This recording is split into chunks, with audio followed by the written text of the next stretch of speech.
अफगानिस्तान से एक बड़ी खबर आ रही है। CNN न्यूज 18 की खबर है कि वहां तालिबान सरकार की तस्वीर साफ हो गई है। जो रिपोर्ट सामने आई है उसके मुताबिक मुल्ला मोहम्मद हसन अखुंद तालिबान की सरकार के मुखिया होंगे। खबर है कि हसन अखुंद को खुंद अखंदजाद ने नियुक्त किया है। इसके अलावा मुल्ला गनी बरादर को और मुल्ला अब्दुस सलाम को अखुंद का डिप्टी बनाया जाएगा, जबकि इससे पहले खबर यह थी कि मुल्ला गनी बरादर ही तालिबान सरकार के मुखिया होंगे। तालिबान की सरकार में अमीर मुताकी को विदेश मंत्री बनाया गया है। सिराजुद्दीन हक्कानी को गृह मंत्री का जिम्मा सौंपा गया है और वहीं राज्यों में राज्यपालों को मनोनीत भी करेंगे, जबकि जबीहुल्लाह मुजाहिद राष्ट्र प्रमुख यानी मुल्ला मोहम्मद हसन अखुंद के प्रवक्ता होंगे। मतलब ये कि यही वो चेहरे होंगे जो अफगानिस्तान में तालिबान की सरकार चलाएंगे। दरअसल अफगानिस्तान में पिछले एक हफ्ते से तालिबानी सरकार के गठन की बात हो रही है। खबर यह भी आई थी कि सरकार गठन पर हक्कानी गुट और गनी बरादर गुट के बीच अनबन थी। दोनों गुटों के बीच गोलीबारी होने की भी खबर थी, जिसमें कहा गया कि गनी बरादर घायल हो गए थे। यही नहीं, एक रोज पहले ही तालिबान की तरफ से चीन, पाकिस्तान और ईरान समेत कई देशों को तालिबान सरकार की गठन का न्योता भी भेजा गया है।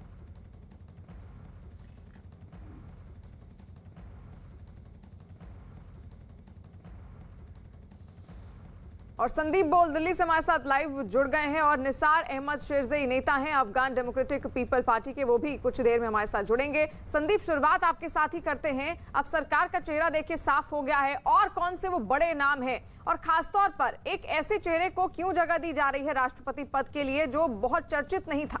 क्या रणनीति है इसके पीछे तालिबान की? देखिए, अगर अखुंद की बात करें तो वैसे वो मिलिट्री बैकग्राउंड का नहीं है वो, और इनकी जो अगर बात करें तो पिछली जो तालिबान की सरकार थी उसमें भी बहुत की पोजीशन पे इनकी मौजूदगी थी।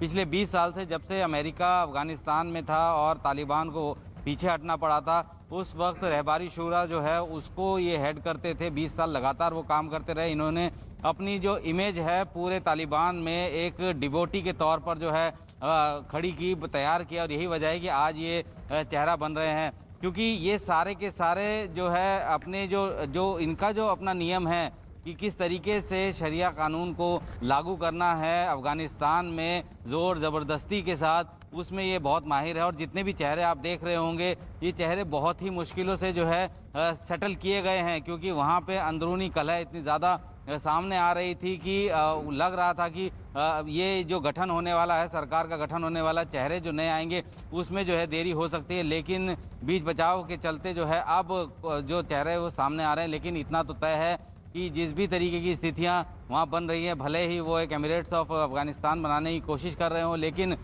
जिस तरीके से पूरी दुनिया में उनको जो है दरकिनार करने की कोशिश की जा रही है उनके कृत्यों के लिए, काम के लिए, तो उम्मीद बहुत कम है कि ये जो नया चेहरा, नया सरकार, नया बिल्कुल, और इसके पीछे की रणनीति भी बहुत कुछ साफ होती हुई नजर आ रही है। निसार अहमद शेरज़ई है, नेता है अफगान डेमोक्रेटिक पीपल पार्टी के, हमारे साथ जुड़ गए हैं। बहुत स्वागत निसार साहब आपका न्यूज 18 इंडिया पर। सबसे पहला सवाल यही कि आखिर जो नया चेहरा है तालिबानी सरकार का, किस तरह से देखते हैं आप इसे? नमस्कार। ये तालिबान तो हर दिन चेहरा बदलता है। इसका मालूम नहीं आता, पता नहीं कि कहाँ से आता है, कौन है, इसका पीछे भी इसका पहचान क्या है।